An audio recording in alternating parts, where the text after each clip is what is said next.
दर्शकों नमस्कार। Hope all is good.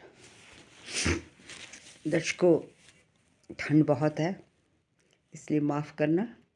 बिस्तर से ही वीडियो बना रही हूँ क्योंकि सिर्फ एक वीक हो गया ठंड के मारे मुश्किल है चेयर में बैठना। So making this video from my bed. और प्लीज़ एडजस्ट अगर थोड़ा बहुत हिल जाए या विज़न में प्रॉब्लम हो तो, बट अपनी तरफ से कोशिश करूँगी कि आप ठीक से मेरा वीडियो देख पाएँ। देखिए, शनि और राहु। शनि भी एक कार्मिक प्लैनेट है और राहु भी एक कार्मिक प्लैनेट है। अब आज मैंने ये बताना ज़रूरी इसलिए समझा कि देखिए, कल जो है मकर संक्रांति है और इस पर पितरों की पूजा भी की जाती है, पितृदोष का निवारण भी किया जाता है। और शनि और राहु क्योंकि ये कार्मिक हैं और पिशाच योग के नाम से जाने जाते हैं, इनका कुंडली में होना जिस भी घर में बैठते हैं बाधा क्रिएट करते हैं। चाहे हम कहें कि 3, 6, 10, 11 में मैलेफिक अच्छे होते हैं, बट फिर भी मैलेफिक तो मैलेफिक है ना।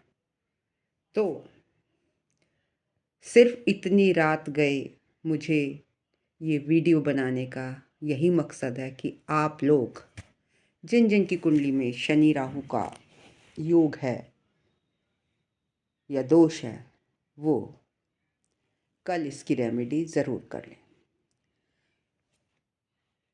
तो अभी तक तो ये तो आप जान ही गए हैं कि पिशाच योग को या शनि राहु की युति को कैसे देखा जाता है, जो कि मैंने अपने पिछले वीडियो में भी आपको बताया और वैसे भी मैं कई बार इसको बताती रहती हूँ कि किस तरीके से हम कंजंक्शन को देखते हैं।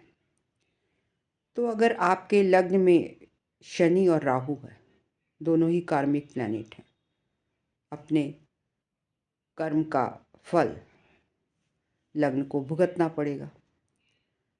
तो और कुछ क्वालिटीज़ भी होती हैं, जैसे कि जिनके लग्न में शनि और राहु होगा, ऐसा इंसान तांत्रिक विद्याओं में माहिर होगा। ज़्यादा से ज़्यादा आप देखेंगे वो तंत्र मंत्र से जुड़ा हुआ होगा और जिनकी भी जन्मपत्री में शनि राहु लग्न में है, तो राहु क्या है, शैडोई प्लैनेट है, तो उनके मन में ना हमेशा नेगेटिव विचार घूमते रहते हैं, नेगेटिविटी आती रहती है, कहीं डरते रहते हैं कहीं ऐसा ना हो जाए, कहीं ऐसा ना हो जाए।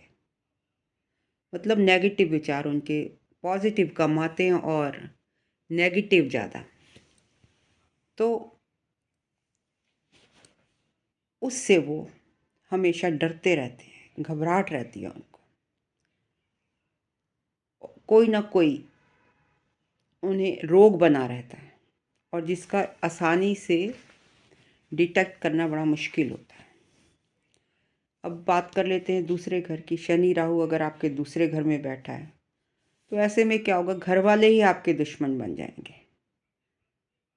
शनि राहु अगर आपकी कुंडली में दूसरे घर में बैठा है तो आपके घर वाले ही आपसे प्रॉपर बिहेव नहीं करेंगे, आपको लगेगा क्या ये मेरे दुश्मन है। फिर ये वाणी का घर है, स्पीच का घर है, तो कई लोग स्टैमर करने लगते हैं, वाणी दोष आ जाता है। और धन का घर भी है तो धन का संचय भी नहीं हो पाता। कमाते खूब हैं, राहु जहाँ भी बैठता है तो उसको बढ़ा देता है, तो पैसा तो खूब कमाएगा लेकिन इकट्ठा नहीं कर पाएंगे। क्यों? क्योंकि पैसा कमाने के बाद ये सट्टे में, जुए में अपने पैसे को बर्बाद कर देते हैं। मतलब ऊट-पटांग चीज़ों में खर्चा कर देते हैं, नशीले पदार्थों का सेवन करते हैं, तामसिक भोजन खाते हुए आपको मिलेंगे। मतलब ऐसे जिनकी कुंडली में दूसरे घर में शनि राहु होगा तो वो ज़्यादातर तामसिक भोजन खाते हैं। तीसरे घर में होगा तो पहली बात तो छोटा भाई होगा ही नहीं अगर सैटर्न राहु तीसरे घर में है, और अगर होगा भी तो वो पीड़ित रहेगा, परेशान रहेगा, खुश नहीं रहेगा, भ्रमित रहेगा। और थर्ड हाउस किसका है? पराक्रम का है। तो पराक्रम की भी हानि करता है जब शनि राहु यहाँ पर बैठता है। बात कर लेते हैं चौथे घर की। चौथा घर हमारे सुख का है, डोमेस्टिक लाइफ का है, मेंटल पीस का है, माता का है। तो माता का पूर्ण सुख आपको नहीं मिलेगा, उससे ये माता के सुख से आपको वंचित करता है। और ऐसे लगता है कि घर में ना कुछ नेगेटिव शक्तियाँ उनका वास है। कभी लगेगा कि कोई यहाँ छाया है, कभी लगेगा यहाँ छाया है। मतलब ऐसे लगता रहता है कि भूत पिशाच घूम रहे हैं, कोई परछाई दिख जाएगी आपको। मतलब ऐसा नेगेटिविटी रहती रहती है।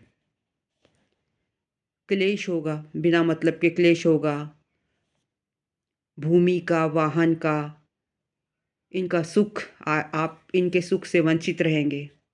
पाँचवें घर में है तो ऐसे में शनि राहु संतान नहीं होने देता, और अगर संतान हो भी जाती है तो उसके लिए आयु के लिए हानिकारक होता है। तो देखिए, कल मकर संक्रांति पर आप इसका उपाय ज़रूर किसी एस्ट्रोलॉजर से करवा लें, खुद कर लें अगर आपको पता है, और अगर नहीं जानते हैं तो आप मेरे चैनल को सब्सक्राइब कर लीजिए, लाइक करिए, कमेंट कीजिए, शेयर कीजिए, और मुझसे कंसल्टेशन ले सकते हैं snehkapoor1812@gmail.com पर। अगर आपके छठे घर में शनि राहु हैं तो आपके छुपे हुए शत्रु बहुत होंगे। आपको कोई भी रोग लग जाएगा जिसकी, और रोग ऐसा होगा जो कि अनडायग्नोस्ड होगा, बहुत मुश्किल होगा उसका डायग्नोसिस। और जुए सट्टे में आप धन नष्ट कर सकते हैं। अब जो सिक्स्थ हाउस है वो मैटरनल साइड का है, तो मतलब आपका जो ननिहाल होगा उससे भी आपका विवाद की स्थिति रहेगी। अगर सेवन्थ हाउस में सैटर्न राहु है तो आपका व्यापार, आपका रोजगार, आपका जीवन साथी, पार्टनरशिप, मित्रता, ये सब सेवन्थ हाउस शो करता है। तो ऐसे में राहु क्या है? डिसीटफुल है, धोखा दे जाता है, और ये कार्मिक भी है। तो आपका पार्टनर आपको धोखा दे सकता है। पार्टनरशिप, अगर आप बिजनेस कर रहे हैं तो उसमें भी आपका पार्टनर आपको धोखा दे सकता है, किसी थर्ड पार्टी की वजह से, तीसरे व्यक्ति के वजह से आपके घर में क्लेश रह सकता है। मतलब थर्ड पार्टी होने की संभावना होती है। किसी भी महिला के कारण आप महिला से पंगा ना लें, आपका अपमान हो सकता है, आपको अपमान का सामना करना पड़ सकता है मतलब किसी भी लेडी की वजह से, महिलाओं की वजह से कष्ट सहने पड़ सकते हैं। व्यापार में कठिनाइयाँ होती हैं, तो इसलिए आपको धैर्य से काम लेना पड़ेगा अगर आप व्यापार कर रहे हैं तो। अगर एट्थ हाउस में राहु सैटर्न बैठे हैं तो ऐसे में जो आपका जीवन साथी होगा उसकी वाणी बड़ी कठोर होगी। हाँ, बट रिसर्च के लिए सैटर्न राहु एट्थ हाउस में अच्छे हैं। और अगर ऐसे में सेवन्थ लॉर्ड से संबंध बन जाए, या 6, 8, 12 से के साथ बैठ जाए, वो 6, 8, 12 से संबंध बन जाए, सेवन्थ लॉर्ड का, तो ऐसे में मतलब सेवन्थ लॉर्ड का सिक्स्थ एट्थ ट्वेल्थ से संबंध बन जाए तो ऐसे में दाम्पत्य जीवन को बचाना बड़ा मुश्किल हो जाता है। और एट्थ हाउस में अगर सैटर्न राहु है तो ऐसे में अनैतिक अनैतिक संबंध होने की भी संभावना होती है। अगर ये तुला राशि में है सैटर्न राहु, मकर में है, कुंभ में है, तो ये अच्छे रिजल्ट देता है। अगर नाइन्थ हाउस में सैटर्न राहु है तो देखिए धर्म के घर में सैटर्न राहु बैठ गया तो ऐसा व्यक्ति धर्म के विपरीत चला जाएगा, धर्म के विपरीत आचरण करने वाला होगा, पिता से अनबन रहेगी, पिता से दूर रहने की संभावना होगी और उनके पिता को भी किसी प्रकार का कष्ट हो सकता है।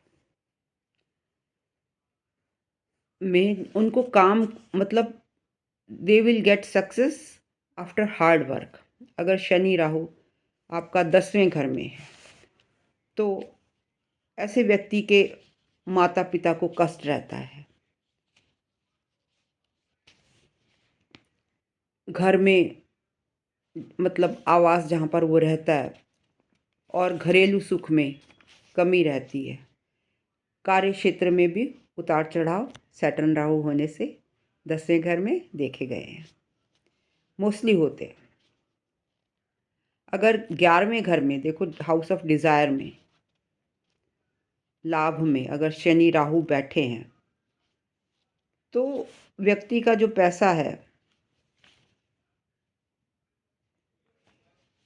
वो कहाँ से बनता है? गलत कामों से, सट्टेबाजी से, जुए से।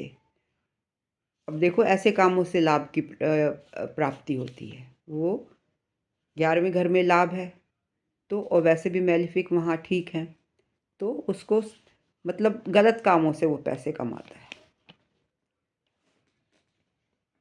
बट संतान सुख में कमी हो जाती है क्योंकि यहाँ से वो 5वें घर को देखता है। भाई बहन को भी कष्ट हो सकता है। अगर 12वें घर में आपका शनि और राहु है तो ऐसे व्यक्ति के संबंध अनैतिक संबंध बन जाते हैं और किससे बनते हैं? अपने से बड़ी उम्र के व्यक्ति से। शनि राहु बड़े व्यक्ति से, अपनी उम्र में अपने से बड़ा व्यक्ति होगा, उससे आपके संबंध अनैतिक संबंध बनेंगे। नैतिक नहीं, अनैतिक। अब अनैतिक आप जानते हैं क्या संबंध होते हैं। बेड प्लेजर्स में कमी आ जाएगी या बेड प्लेजर अनैतिक रूप से आप प्राप्त करोगे। डिजीज होगी तो इनक्योरेबल होगी। तो ये मैंने दर्शकों 1 से 12 हाउसेस में जब शनि राहु होता है तो उसका क्या इफेक्ट होता है, लेकिन इसका उपाय करना बहुत ज़रूरी है। और अगर आप कल ही इसका उपाय कर लें तो बहुत अच्छा है। मकर संक्रांति पर मुझसे कंसल्टेशन लेना चाहते हैं तो आप अभी से अपनी रिक्वेस्ट भेज सकते हैं सो दैट कि कल आप उसको कर पाएँ। Thank you very much for listening me so patiently. और अगर आपको मेरा वीडियो पसंद आया है तो लाइक, कमेंट, शेयर और सब्सक्राइब ज़रूर कीजिए। Thank you very much for listening me so patiently.